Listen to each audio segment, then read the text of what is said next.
देखिए, ये अंग्रेजों को रूस द्वारा भारत पर आक्रमण करने का भय था। किसको भय था? अंग्रेजों को। किसके द्वारा? रूस के द्वारा। रूस के द्वारा भारत पर आक्रमण करने का भय था, कहीं आक्रमण ना हो जाए। अंग्रेज शाह शुजा को दोस्त मोहम्मद के स्थान पर अफगानिस्तान के सिंहासन पर बिठाना चाहते थे। क्या करना चाहते थे? शाह शुजा को दोस्त मोहम्मद के स्थान पर, मोहम्मद के स्थान पर जो उनका दोस्त शाह शुजा था, उसको अफगानिस्तान के सिंहासन पर बैठाना चाहते थे, जो उनके हाथ कठपुतली था। अंग्रेजों ने काबुल, कंधार और गजनी पर अधिकार करके दोस्त मोहम्मद को कैद कर लिया तथा शाह शुजा को अफगानिस्तान की गद्दी पर बैठाया। अकबर खां को दोस्त मोहम्मद का पुत्र का 1842 ईस्वी में विद्रोह कर दिया। अकबर खां जो दोस्त मोहम्मद का पुत्र था, किसका था? मोहम्मद का जो पुत्र था, अकबर खां 1842 ईस्वी में विद्रोह कर दिया, जिस कारण अंग्रेजी सेना को अफगानिस्तान से भागना पड़ा।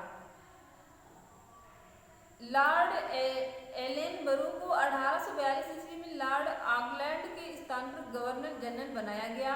उसने अफगानिस्तान में सेना भेजकर आक्रमण कर दिया। अफगानिस्तान में सेना को भेजकर आक्रमण कर दिया और काबुल तथा गजनी पर फिर से अंग्रेजों को अधिकार स्थापित हो गया। और क्या हुआ? काबुल और गजनी पर फिर से अंग्रेजों का अधिकार हो गया। शाह शुजा युद्ध में मारा गया और ब्रिटिश सेनाएं दोस्त मोहम्मद को पुनः सिंहासन पर बैठाकर वापस लौट आई। अब देखिए बर्मा का युद्ध। बर्मा का युद्ध 1824 से 1852 ईस्वी तक, 1824 से 1832 के मध्य 2 बर्मा युद्ध लड़े गए। देखिए पहला है बर्मा युद्ध। 1822 ईस्वी में असम पर अधिकार कर लिया तथा 1832 ईस्वी में चटगांव के निकट एक द्वीप पर उन्होंने आक्रमण कर दिया जो अंग्रेजों का था। इसलिए 1824 ईस्वी में लॉर्ड एमहर्स्ट ने बर्मा के विरुद्ध युद्ध की घोषणा कर दी, जिसमें बर्मा की पराजय हुई। 1826 ईस्वी में यानदाबू संधि के आधार पर बर्मी असम में चले गए तथा मणिपुर की स्वतंत्रता को भी उन्होंने स्वीकार कर लिया। अब देखिए दूसरा बर्मा युद्ध। लॉर्ड डलहौजी के समय दूसरा बर्मा युद्ध लड़ा गया। किसी समय में? लॉर्ड डलहौजी के समय में दूसरा बर्मा युद्ध लड़ा गया। दक्षिणी बर्मा के तट पर बसे हुए अंग्रेज व्यापारियों के हितों की रक्षा करने के लिए डलहौजी ने बर्मा के अनेक प्रमुख नगरों पर अधिकार कर लिया। बर्मा के तट पर जो बसे हुए अंग्रेज व्यापारियों की हित की रक्षा के लिए करने के लिए डलहौजी ने बर्मा के अनेक नगरों पर, बर्मा ने क्या किया? अनेक नगरों पर अधिकार कर लिया। ब्रिटिश राज में बर्मा के पीगू प्रांत को भी मिला लिया गया। उसके निकटवर्ती सभी क्षेत्रों को मिलकर निचला बर्मा नामक एक नवीन प्रांत बनाया गया, जिसकी राजधानी रंगून बनाई गई। अब देखिए आंग्ल नेपाल युद्ध। इसके बाद फिर आंग्ल नेपाल युद्ध हुआ। मराठों को हराने में अंग्रेजों का नेपाल से संघर्ष हुआ। मराठों को हराने के लिए अंग्रेजों का नेपाल से संघर्ष हुआ, लड़ाई हुई। नेपाल के शक्तिशाली गोरखों द्वारा उत्तर भारत के मैदानी क्षेत्र को हथियाने के कारण ब्रिटिश भारत का हित प्रभावित हुआ, जिस कारण आंग्ल नेपाल युद्ध 1814 ईस्वी से 1816 ईस्वी जरूरी हो गया। शुरू में अंग्रेजों की हार हुई। क्या हुआ? शुरू में अंग्रेजों की हार हुई, लेकिन अंत में गोरखा नेता अमर सिंह, कौन था गोरखा नेता? अमर सिंह परास्त हुआ, हार गया। परास्त का मतलब हार गया तथा 1816 ईस्वी में सुगौली को संधि पर हस्ताक्षर किए गए। गोरखों ने इस संधि के द्वारा गढ़वाल एवं कुमायूं अंग्रेजों को दे दिए। अंग्रेजों का विस्तार अब उत्तर पश्चिम पहाड़ों तक हो गया। अंग्रेजों का विस्तार बहुत ज्यादा फैल गया। गोरखों से पूरब में स्थित सिक्किम को भी ले लिया गया, जो ब्रिटिश द्वारा संरक्षित राज्य बनाया गया। काठमांडू में गोरखों ने एक ब्रिटिश की रेजिमेंट रखना भी स्वीकार कर लिया। ब्रिटिश भारत नेपाल संबंध जो 1816 ईस्वी में कायम हुए थे, आज तक चले आ रहे हैं। भारतीय सेना में बड़ी संख्या में गोरखे भर्ती किए गए।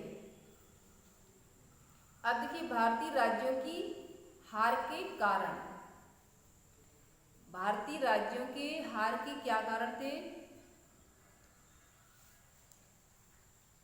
कंपनी का प्रशासन, कंपनी की सेना, सिविल सर्विस और पुलिस।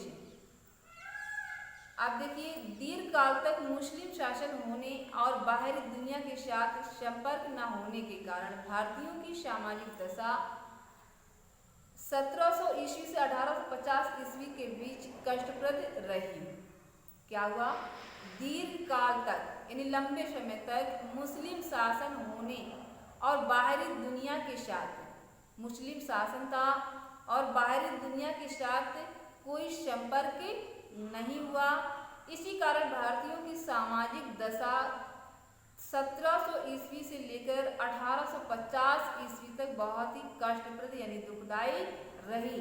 मुगल साम्राज्य के पतन के साथ ही विदेशी शक्तियां अपनी स्वार्थपूर्ण गतिविधियों से लिप्त हो गई, समाप्त हो गई।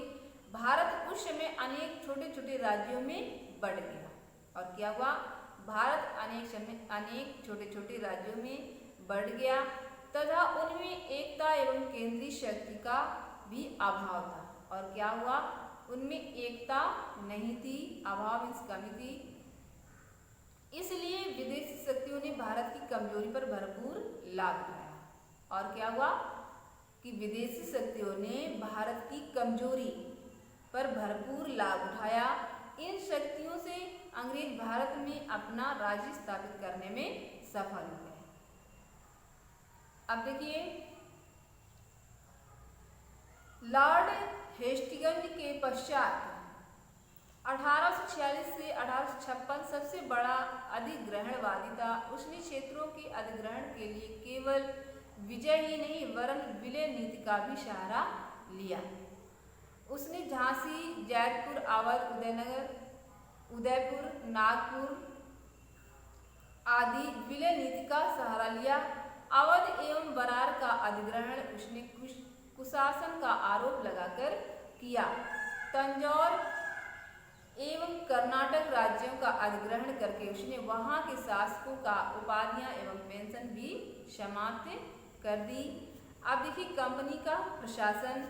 इतने बड़े क्षेत्र पर शासन करने के लिए उन्होंने बड़ी संख्या में प्रशासनिक अधिकारियों और सैनिकों को नियुक्त किया। इतने बड़े क्षेत्र पर शासन करने के लिए उन्होंने क्या किया? बड़ी संख्या में प्रशासनिक अधिकारियों और सैनिकों को नियुक्त किया। 1780 और 1790 में गवर्नर जनरल कॉर्नवालिस ने प्रशासन को पुनः यानी दोबारा संगठित किया।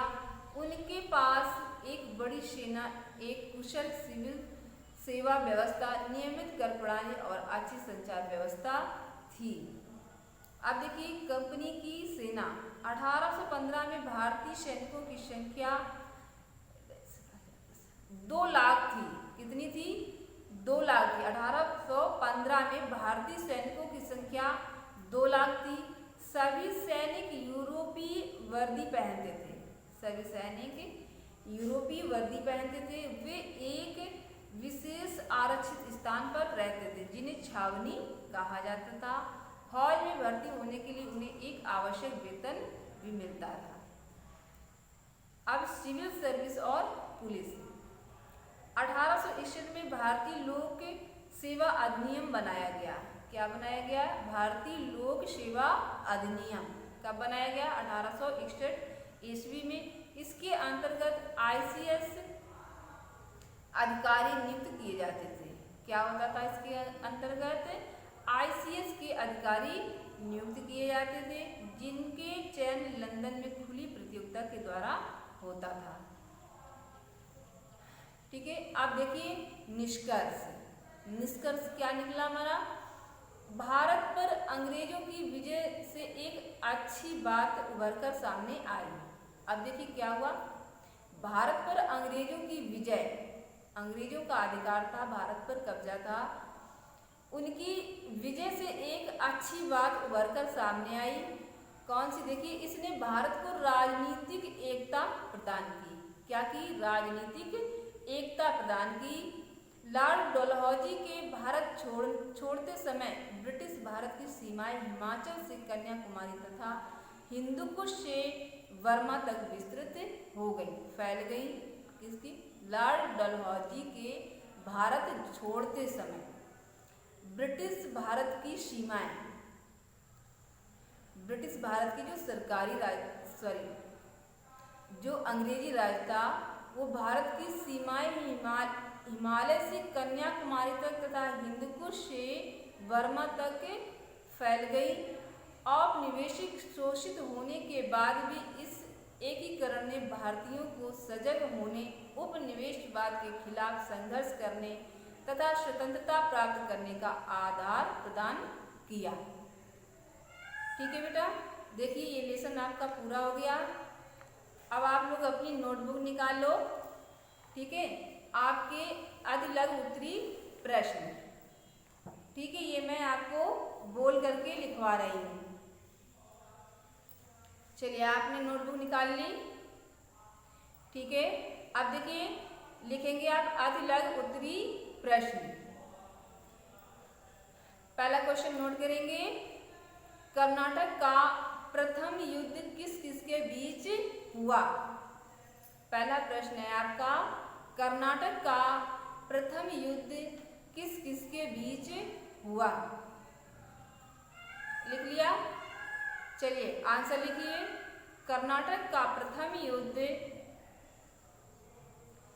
निजाम, 10 लगा देंगे, उल, फिर 10 लगाएंगे, मुल्क के पुत्र नासिर जंग और बेटी के पुत्र मुजफ्फर जंग के बीच हुआ। लिख लिया?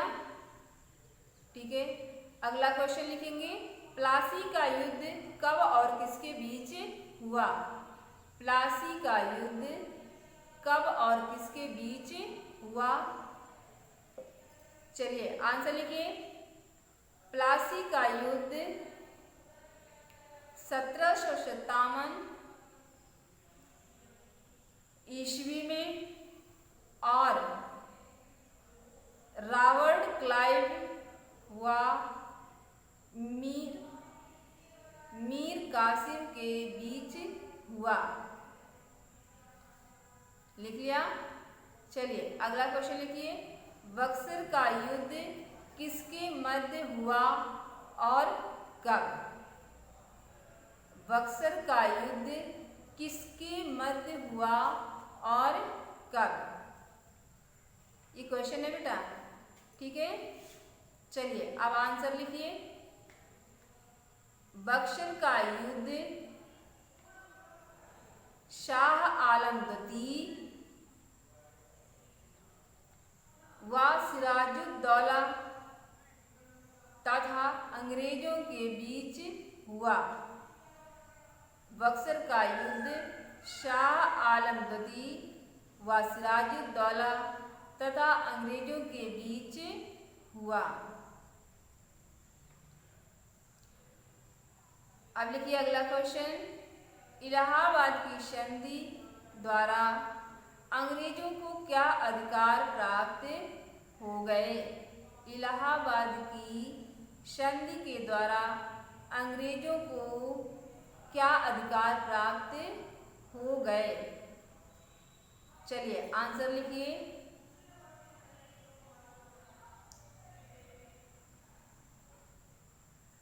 लिखिए, इलाहाबाद की संधि द्वारा अंग्रेजों को मुगल सम्राट अंग्रेजों तथा अवध के नवाब सिराजुद्दौला के साथ अधिकार प्राप्त हो गए। ठीक है बेटा, ये आप लोगों के आदि लघु उत्तरी प्रश्न हो गए। अब लघु उत्तरी प्रश्न कल लिखवाऊंगी। ठीक है।